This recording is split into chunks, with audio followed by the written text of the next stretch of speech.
अस्सलाम वालेकुम व्यूअर्स, कैसे हैं आप सब। आप देख रहे हैं हमारे यूट्यूब चैनल मैथ्स अकेडमी। आज मैं आपको करवाऊंगी फर्स्ट ईयर मैथ्स का चैप्टर नंबर 9 का इंट्रोडक्शन। इसके आपके पास जो है दो पार्ट्स हैं इस वीडियो के, तो आपने जो है वो दोनों पार्ट्स अच्छे से देख लेने हैं। उसमें आपके पास जो सारा सिलेबस, जो सारी समरी लिखी हुई है उन्होंने इंग्लिश में, जो फॉर्मूलाज लिखे हैं वो सारा जो है वो मैं आपको कवर करवा दूँगी। उसमें से बता भी दूँगी कि आपको शॉर्ट क्वेश्चन में क्या आ सकते हैं एज ए डेफिनेशंस, और आपके पास जो है वो प्रूफ्स वगैरह क्या आ सकते हैं। तो आप लोगों ने दोनों पार्ट में अच्छे तरीके से देख लेने हैं इस वीडियो के। यहाँ पे आपके पास चैप्टर का नाम है फंडामेंटल्स ऑफ ट्रिग्नोमेट्री। तो सबसे पहले देख लेते हैं ट्रिग्नोमेट्री क्या होता है। ट्रिग्नोमेट्री हमारे पास जो है वो एक मैथमेटिक्स की ब्रांच है हमारे पास, जिसमें हम जो है वो एंगल्स को मेजर करते हैं। ऐसी मैथमेटिक्स की ब्रांच जिसमें हम एंगल्स को मेजर करें, वो वाली ब्रांच हमारे पास जो है वो ट्रिग्नोमेट्री कहलाती है, मैथमेटिक्स की ब्रांच। अब ट्रिग्नोमेट्री वर्ड जो है वो आपके पास 3 वर्ड से ड्राइव हुआ है। एक हमारे पास है ट्री का मतलब होता है 3, उसके बाद गोनी मीन्स एंगल्स, और मेट्रोन मेजरमेंट। ये 3 जो है वर्ड से आपके पास जो ट्रिग्नोमेट्री वर्ड है वो डिराइव हुआ है। ठीक है, ये आप लोगों ने देख लेना कि इस एमसीक्यूज में भी पूछा जा सकता है। ट्री का मतलब 3, गोनी एंगल्स, और मेट्रोन मेजरमेंट। उसके बाद हम यहाँ पे एंगल्स की डेफिनेशन देख लेते हैं कि एंगल हमारे पास होता क्या है। जब आपके पास दो रेज एक स्टार्ट पॉइंट से जो है वो निकलती हैं, इनका स्टार्टिंग पॉइंट एक ही होता है, तो फिर वो वाली दो रेज जो होंगी वो आपके पास मिलके आपके पास एंगल बनाएंगे। अब आप लोगों के जहन में आएगा रेज क्या होती हैं। ये आप लोगों ने जो है वो छोटी क्लासेस में पढ़ा होगा रेज क्या होती हैं। कुछ बच्चों को याद होगा और कुछ को नहीं याद होगा।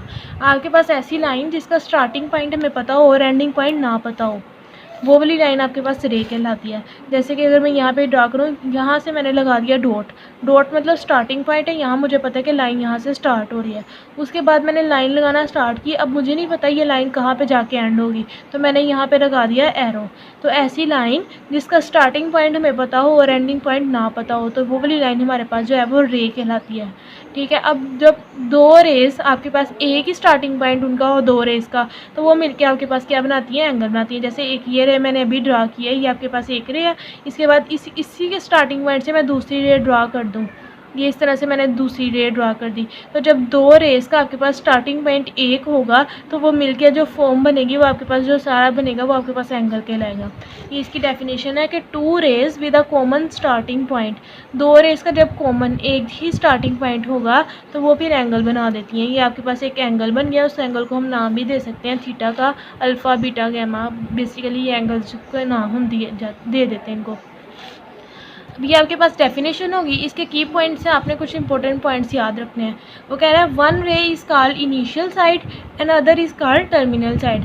अब ये जो दो रेज है हमारे पास, इनका स्टार्टिंग पॉइंट तो एक ही है। वो कह रहा है जब ये मिलके आपके पास एंगल बनाती हैं, तो एक साइड आपके पास जो होगी, एक लाइन आपके पास इनिशियल साइड होगी और दूसरी साइड आपके पास जो होगी वो टर्मिनल साइड होगी। अब ये हमें किस तरह से पता चलेगा कि कौन सी इनिशियल साइड है और कौन सी टर्मिनल साइड है। तो एंगल जहाँ से स्टार्ट होगा वो आपके पास होगी इनिशियल साइड। जैसे कि यहाँ से मैं एंगल बनाना स्टार्ट करती हूँ, यहाँ से लेके यहाँ तक गया है, तो जहाँ से एंगल स्टार्ट हुआ है वो आपके पास होगी इनिशियल साइड। और जहाँ पे जाके एंगल जो है वो ख़त्म हो गया है, यहाँ पे जाके स्टॉप हो गया है, यहाँ पे एरो आ गया है, तो वो वाली साइड हमारे पास होगी टर्मिनल साइड। अगर एंगल यहाँ से स्टार्ट होता और यहाँ पे आता, तो फिर ये वाली हमारे पास होनी थी इनिशियल साइड, और यहाँ पे आके एंगल ने ख़त्म होना था, तो ये हमारी होनी थी टर्मिनल साइड। ठीक है, अब यहाँ भी इसको देख लेते हैं। An angle is said to be positive.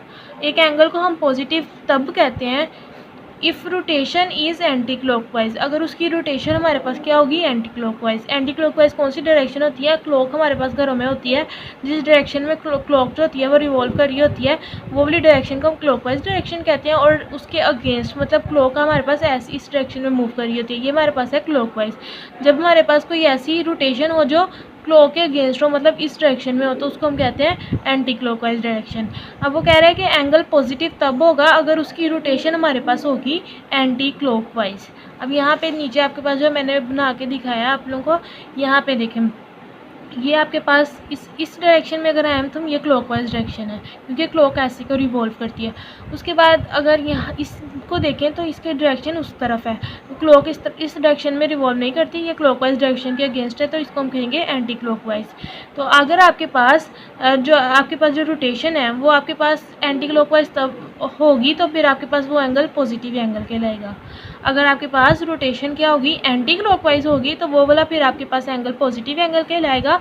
और अगर आपके पास रोटेशन जो होगी वो क्लॉकवाइज होगी, मतलब इस डायरेक्शन में आ रही होगी, क्लॉक जिस तरह घूमती है, तो फिर वो वाली रोटेशन आपके पास क्या होगी, नेगेटिव। आपके पास वो वाला एंगल नेगेटिव एंगल बनेगा। An angle is said to be negative if rotation is clockwise. अगर क्लॉकवाइज होगी तो फिर वो आपके पास एंगल नेगेटिव होगा।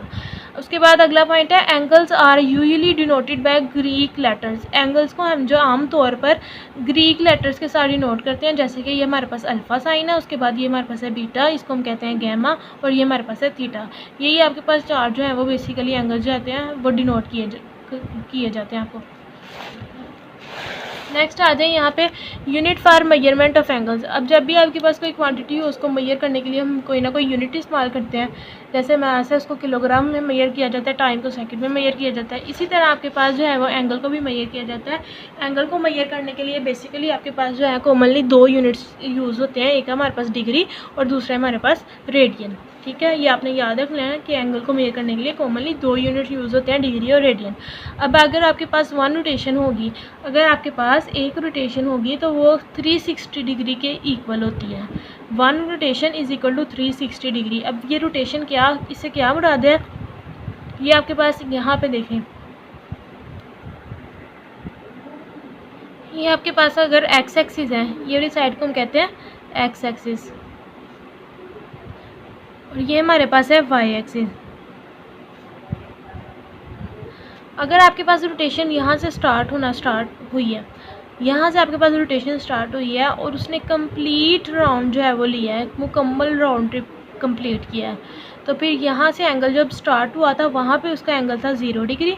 उसके बाद यहाँ पे जब गया तो उसका एंगल था 90 डिग्री। यहाँ पे जब आया तो उसका एंगल था 180 डिग्री। उसके बाद यहाँ पे जब आया तो उसका एंगल था 270 डिग्री। जब उसने अपना कंप्लीट राउंड ट्रिप मुकम्मल कर लिया तो उसके पास एंगल हो गया टोटल 360 डिग्री।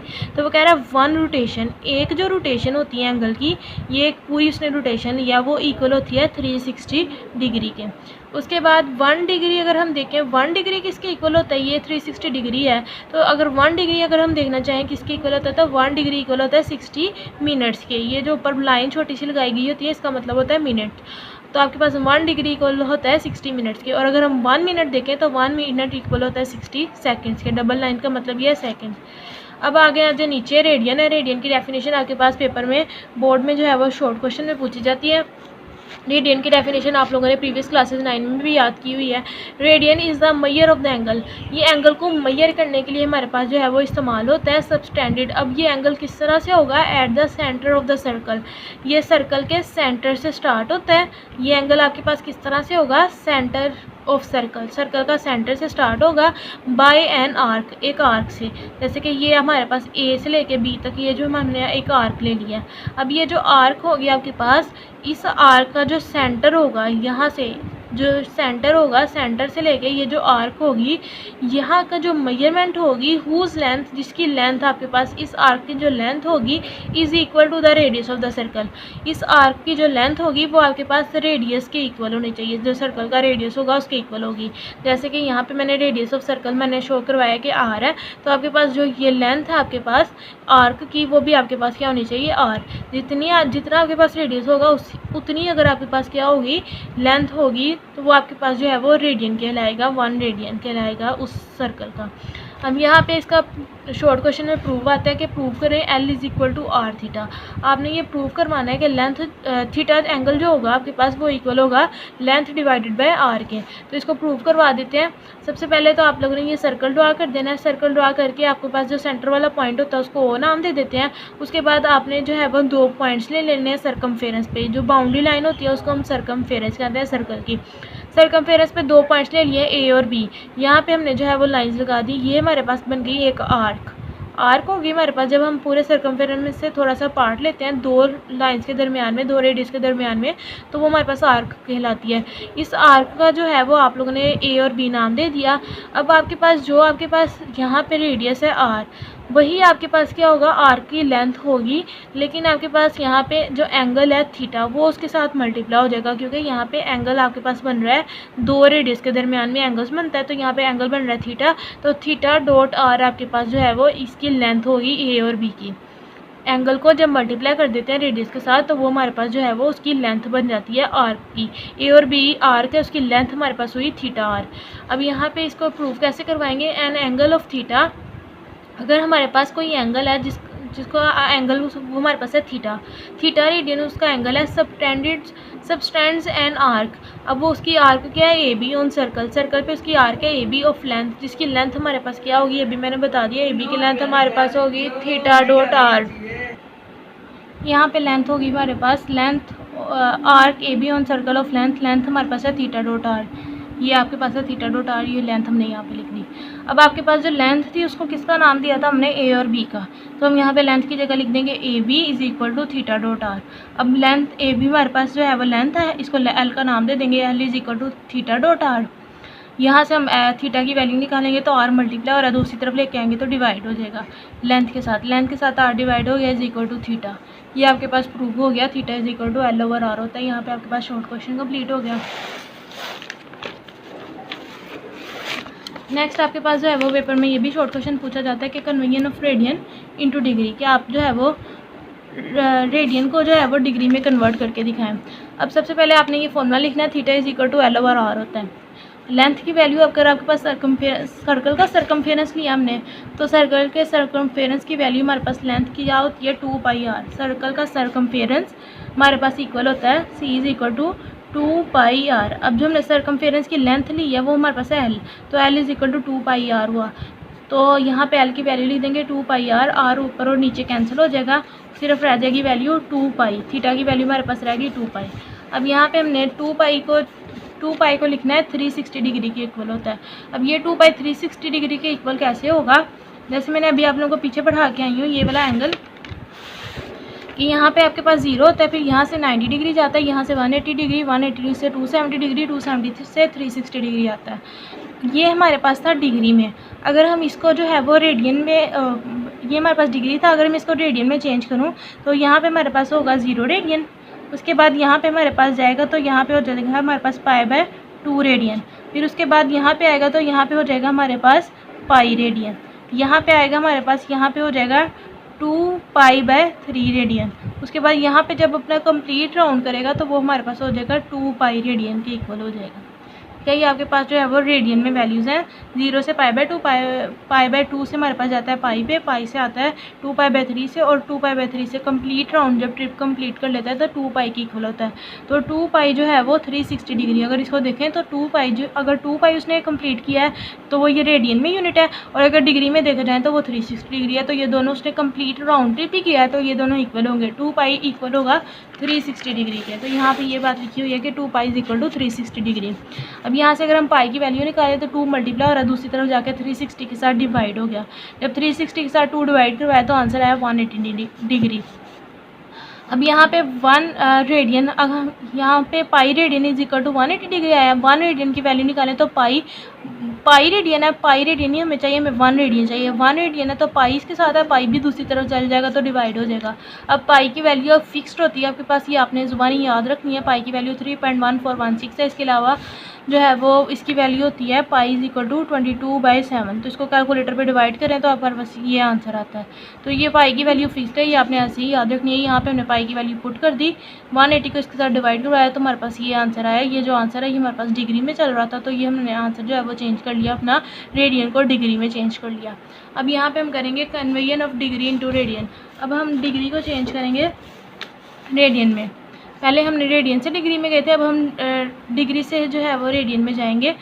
1 डिग्री इक्वल होता है π/180 रेडियन के। ये बात आपने भी याद रखनी है कि 1 डिग्री किसका इक्वल होता है, 1 डिग्री इक्वल होता है π/180 रेडियन के। अब यहाँ पे पाई की वैल्यू पुट कर देंगे, 3.1416 डिवाइडेड बाई 180। इसको डिवाइड करवाया तो हमारे पास ये आंसर आ गया, और ये आंसर आ गया रेडियन में। तो 1 डिग्री इक्वल होता है इतने रेडियन के। तो ये conversion of degree into radian हमारे पास ये भी हो गया। नेक्स्ट आपने ये जनरल एंगल समझ लेने। को टर्मिनल एंगल से हमारे पास क्या होते हैं कि आपके पास ये एंगल ड्रा हुआ है, आपके पास थीटा एंगल है। अगर आपके पास यही थीटा एंगल एक यहाँ तक आने के बाद दोबारा से अपनी कंप्लीट राउंड ट्रिप मुकम्मल करता है, रोटेशन लेते हैं, यहाँ से फिर स्टार्ट हुआ, यहाँ से आके यहाँ तक दोबारा गया, वो यहाँ से स्टार्ट हुआ था और यहाँ पे ये आके वापस क्या हो गया, एंड हो गया। तो मतलब उसने थीटा पहले कवर किया हुआ था एंगल, फिर थीटा से वो स्टार्ट हुआ, फिर उसने मुकम्मल एक राउंड ट्रिप मुकम्मल किया। तो थीटा में जो जब राउंड ट्रिप मुकम्मल करते हैं तो मैंने आपको बताया था कि वो एंगल होता है 2 पाई। तो थीटा उसके पास पहले ही एंगल था, उसने एक और मुकम्मल राउंड ट्रिप 2 पाई मुकम्मल कर लिया, तो टोटल एंगल हमारे पास होगा थीटा प्लस 2 पाई। इसी तरह हमारे पास जब वो एंगल थीटा था उसने 2 राउंड ट्रिप्स मुकम्मल किए, पहले एक राउंड ट्रिप मुकम्मल किया, फिर उसके बाद स्टार्ट हुआ यहाँ से आता गया, फिर उसने दूसरा राउंड ट्रिप मुकम्मल कर लिया। जब 2 राउंड ट्रिप मुकम्मल कर लिए तो 2 पाई और 2 पाई हमारे पास टोटल हो गया 4 पाई। थीटा में हम 4 पाई ऐड करवा देंगे। इसी तरह हमारे पास जो है वो ये आपके पास था एंटी क्लॉकवाइज डायरेक्शन के लिए। अगर आपके पास क्लॉकवाइज डायरेक्शन होगी तो वहाँ से सिर्फ वैल्यू जो है वो माइनस होती जाएगी। ये थीटा एंगल था, उसने यहाँ से उल्ट स्टार्ट किया, यहाँ से लेके यहाँ तक वापस आया, तो हमने वहाँ से एक राउंड ट्रिप मुकम्मल किया, तो थीटा में से 2 पाई माइनस कर देंगे क्योंकि उसने जो है वो क्लॉकवाइज डायरेक्शन नहीं लिया। उसके बाद यहाँ से उसने एक राउंड ट्रिप मुकम्मल किया, फिर उसने दूसरा स्टार्ट किया, फिर दूसरा राउंड ट्रिप मुकम्मल किया। तो टोटल थीटा एंगल में से हमने 2 राउंड ट्रिप लिए हैं, तो उसने 4 पाई जो है वो माइनस करवा देंगे। उसके बाद यहाँ पे मैंने बुक पे ये एंगल्स लिखे गए हैं। यहाँ इतना जो है वो 90 डिग्री होता है, 90 डिग्री को हम परपेंडिकुलर एंगल भी कहते हैं, राइट एंगल भी कहते हैं। उसके बाद यहाँ पे उसने जो है वो 180 डिग्री इस लाइन में मुकम्मल किया है, इसको हम स्ट्रेट एंगल कहते हैं। उसके बाद यहाँ तक से लेके यहाँ तक जो उसने एंगल मुकम्मल किया उसको 270 डिग्री कहते हैं, और फिर जो उसने टोटल मुकम्मल किया उसको कम्प्लीट एंगल कहते हैं। ये आपने एंगल्स याद रख लेने हैं। ये आपके पास क्वाड्रेटल एंगल कहलाते हैं। 90 degree, 180 degree, 270 degree and 360 degree are quadrantal angles. इसको आपने याद रख लेना है। नेक्स्ट वीडियो में मैं आपके पास जो आगे जितनी जो है शॉर्ट क्वेश्चंस के लिहाज से जो है वो डेरिवेशंस दी गई हैं, यहाँ पे ट्रिग्नोमेट्रिक फंक्शंस की जो सारी डिटेल है वो नेक्स्ट पार्ट में मैं आपको करवाऊँगी। तो आपने नेक्स्ट पार्ट मेरा लाजमी देख लेना है ताकि आपको अच्छे से समझ आ जाए। अल्लाह हाफिज़।